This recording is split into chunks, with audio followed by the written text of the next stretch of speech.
अस्सलाम वालेकुम dear student. आज हमने introduction to statical theory part 1 का चैप्टर नंबर 6 स्टार्ट किया हुआ था। आज उसका हमने नेक्स्ट टॉपिक स्टार्ट करना है। वो हमारे पास जो टॉपिक है वो हमारे पास है next topic counting system points. इसके आज हमने कुछ रूल्स को डिस्कस करना है। इसके हमारे पास 3 रूल्स हैं। जो हमारे पास इसका पॉइंट ए है उसमें हमें बोला गया है कि रूल ऑफ मल्टीप्लिकेशन। जो रूल ऑफ मल्टीप्लिकेशन होगा वो क्या होगा। तो रूल ऑफ मल्टीप्लिकेशन में सबसे पहले हमारे पास क्या है, इसमें हमारे पास हमने बोला गया है कि अगर फॉर एग्जांपल हमारे पास हेड टेल और टॉस हमें दिया जाए टू डिस्ट्रिक्ट आउटकम्स मीन दोनों जो है आउटकम वो डिफरेंट हो, एक हेड हो एक टेल हो, तो उसके लिए हमारे पास जो है उसकी एग्जांपल किसकी रिस्पेक्ट से हो, डाइस के। डाइस हमें पता है उसमें हमारे पास कितने मैक्सिमम कितनी आउटकम्स हो सकती हैं, 6, क्योंकि डाइस में जो डाइस होता है उसकी कम अज़ कम पॉसिबिलिटीज़ हमारे पास कितनी होती है, 6, 1 2 3 4 5 6। तो अगर हमने क्या करना हो, इसका टोटल करना हो डिस्ट्रिक्ट का, तो ये हमारे पास टोटल हमने इसको अकाउंट कर लिया 1 2 3 4 5 6 और ये हमारे पास हेड 1 और टेल 2। अब हम क्या करेंगे, 2 को मल्टीप्लाई कर देंगे 6 से, तो वो हमारे पास 2 डिस्ट्रिक्ट नंबर के लिए इसकी आउटकम्स आ जाएगी। उसके बाद हमारे पास नेक्स्ट है, ये यहाँ पे हमारे पास इसकी आउटकम आ गई है। ये हमारे पास इसकी आउटकम आ गया 2 मल्टीप्लाई बाय 6 और इज इक्वल टू 12। तो ये हमारे पास आउटकम्स आ जाएंगे। इसी तरह अगर हमारे पास नेक्स्ट बोला जाए 3 के लिए करनी है तो वो हम 3 के हिसाब से कर लेंगे। इसी तरह हम अगर 6 से 6 आउटकम्स बोला जाए डाइस की रिस्पेक्ट, तो हम क्या करेंगे, 6 को मल्टीप्लाई किससे कर देंगे, डाइस हमारे पास कितनी होगी उसकी रिस्पेक्ट से हम इसको कर देंगे। उसके बाद हमारे पास इसका सेकेंड है रूल्स ऑफ परमटेशन। रूल्स ऑफ परमटेशन में हमारे पास क्या होना चाहिए, नंबर 1 हमारे पास आर ऑब्जेक्ट होने ज़रूरी है और उसके साथ साथ उसके हमारे पास क्या होना ज़रूरी है, order pair mean order and होना ज़रूरी है। और जिसको हम इंडिकेट करते हैं रूल्स ऑफ परमुटेशन को पी से इंडिकेट करते हैं और इसमें हमारे पास एन और आर होता है।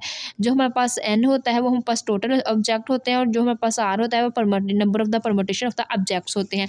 इसी तरह अब हमारे पास नेक्स्ट है कि हमारे पास परमुटेशन हम इसको ओपन कैसे कर सकते हैं। परमुटेशन ओपन करने के लिए हमारे पास इसका फार्मूला होता है एन फिक्टोरियल। ये हमारे पास इसका फार्मूला होता है n factorial over n minus r factorial होता है। ये वाला इसका फार्मूला है P n r is equal to n factorial over n minus r का फिक्टोरियल। ये हमारे पास परमुटेशन ऑफ रूल का फार्मूला होता है। इसी तरह हमने रूल्स ऑफ कॉम्बिनेटिक्स पढ़ना है, सेम हमारे पास वही एक काम होता है, लेकिन इसमें हमारे पास इसको हम इंडिकेट करते हैं सी से और एन और आर हमारे पास वही रहता है और इसका हमारे पास फार्मूला चेंज होता है। इसमें भी हमारे पास जो एन होते हैं वो डिस्ट्रिक्ट ऑब्जेक्ट्स होते हैं और जो हमारे पास नंबर ऑफ ऑर्डर्स होते हैं वो हमारे पास आर होते हैं।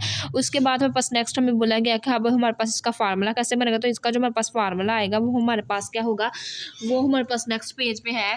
नेक्स्ट पेज पे आप लोग देखिए कि ये हमारे पास इसका फार्मूला है रूल्स ऑफ कॉम्बिनेटिक्स का n factorial over r factorial into n minus r का फिक्टोरियल। बस हमने ये कर लेना है और ये हम परमुटेशन और इसका हमने फार्मूला कर लेना है कॉम्बिनेटिक्स और उसका परमुटेशन का। उसके बाद हम आज इसके बारे में हमने क्या करना है, एग्जांपल डिस्कस करनी है। हम पास है एग्जांपल नंबर 6.1 में हमने क्या करना है, a club consist of the 3 members. हमारे पास एक क्लब है जिसमें हमारे पास 3 मेंबर कंसिस्ट कर रहे हैं। How many sample points in the sample space. हमारे पास कितने सैंपल पॉइंट होंगे सैंपल स्पेस के अंदर, when 3 officer president secretary and the treasure can be chosen. अगर हमारे पास 3 ऑफिसर काम कर रहे हो और ये हमारे पास तीनों के बारे में बता दिया गया है कि हम क्या चूज़ करेंगे कि हमारे पास उसका सैंपल स्पेस में हमारे पास कितने सैम्पलिंग पॉइंट एग्जिस्ट करेंगे। तो सबसे पहले हमने देखा कि हमारे पास जो नंबर्स ऑफ क्लब हैं वो कितने हैं, 4 मीन्स हमारे पास एन की वैल्यू यहाँ पे क्या है, 4 है। इसी तरह अब हमने देखा कि हमारे पास 3 ऑफिसर है,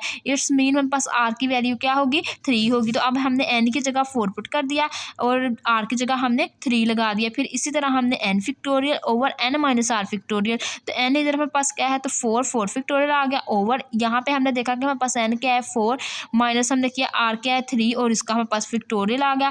अब हमने क्या किया, इनका फिक्टोरियल ऊपर करेंगे, 4 का फिक्टोरियल हम ऊपर करेंगे 4 इंटू 3 इंटू 2 इंटू 1 आ जाएगा और नीचे हमारे पास 4 में से माइनस हम 3 करेंगे तो 1 आ जाएगा। 1 फिक्टोरियल 1 नहीं होता है। अब हमने इन दोनों को आपस में इन तीनों को मल्टीप्लाई कर दिया, 4 3 ज़ार 12 12 2 ज़ार हमारे पास क्या आ गया 22। तो ये हमारे पास क्या आ गया, सोल्व हो गया। ये हमारे पास रूल्स ऑफ परमुटेशन, इसमें रूल्स ऑफ परमुटेशन हमारे पास यूज हुआ है।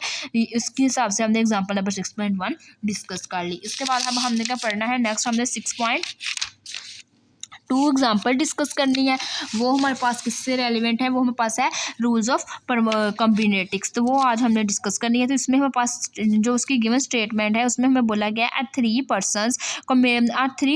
Person committees to be are formed from a list four person. हमारे पास थ्री पर्सन है कमेटी के अंदर, जो हमारे पास उसकी लिस्ट चार्ज की गई है वो हमारे पास फोर पर्सन के लिए चार्ज की गई है। हमें बोला गया how many sampling are associated with the experiment, हमारे पास कितने सैंपल स्पेस हो गए एक्सपेरिमेंट को हमें डिस्कस करने के लिए, कितने सैम्पलिंग पॉइंट या एक्सपेरिमेंट हमें चाहिए होंगे। तो सबसे पहले हमने देखा कि थ्री पर्सन हमारे पास क्या है, objects mean r is equal to हमारे पास थ्री है, और टोटल हमारे पास लिस्ट कितनी है, टोटल नंबर्स मीन फोर है। तो यहाँ पे हमें पता चल गया जो हमारे पास एन है वो फोर है, और थ्री पे हमारे पास क्या हो रहा है, वर्क हो रहा है। जो हमारे पास कंपनी है, ये कमेटी है, वो हमारे पास थ्री मेंबर्स पे वर्क कर रही है। तो इट्स मीन हमारे पास जो एन है वो फोर हो जाएगा, आर हमारे पास क्या हो जाएगा, थ्री हो जाएगा। तो हम कॉम्बिनेटिक्स का फार्मूला अप्लाई कर देंगे। कॉम्बिनेटिक्स हुआ हमारे पास फार्मूला क्या होता है, n factorial over r factorial into n minus r factorial. तो इसी हिसाब से four factorial over three factorial into four minus three का फैक्टोरियल। इसको हमने क्या कर लिया, सोल्व किया। जब हमने इसको सोल्व किया तो यहाँ पे हमारे पास इसका आंसर आ गया फोर। तो ये हमारे पास यहाँ से हमने इसको ओपन कर लिया, तो ये हमारे पास क्या आ गया, फोर फैक्टोरियल आ गया। यहाँ से ऊपर फोर, इसको हमने ओपन कर लिया, four into three factorial over हमने क्या कर दिया, थ्री फैक्टोरियल। तो थ्री थ्री से कट गया तो इज इक्वल टू फोर आ गया। जब हमने फोर में से माइनस थ्री किया तो वो वन फैक्टोरियल हमारे पास क्या हो जाएगा, इक्वल टू जीरो हो जाएगा। अब उसके बाद हमने क्या पढ़ना है, डेफिनेशन हमने पढ़नी है प्रोबेबिलिटी की। इस यहाँ से हमारे पास मेन टॉपिक इसका स्टार्ट होता है प्रोबेबिलिटी का। ये हमारे पास यहाँ से हमारे पास मेन इसकी आउटलाइन स्टार्ट हो जाती है। डेफिनेशन ऑफ द प्रोबेबिलिटी के बारे में आज हमने डिस्कस करना है। हमारे पास इसकी डेफिनेशन, हमारे पास प्रोबेबिलिटी क्या होती है, इसका फार्मूला कैसे होता है। फार्मूले में हमारे पास जो भी हमारे पास वेरिएबल्स होते हैं, मीन एन आ जाए, आर आ जाए,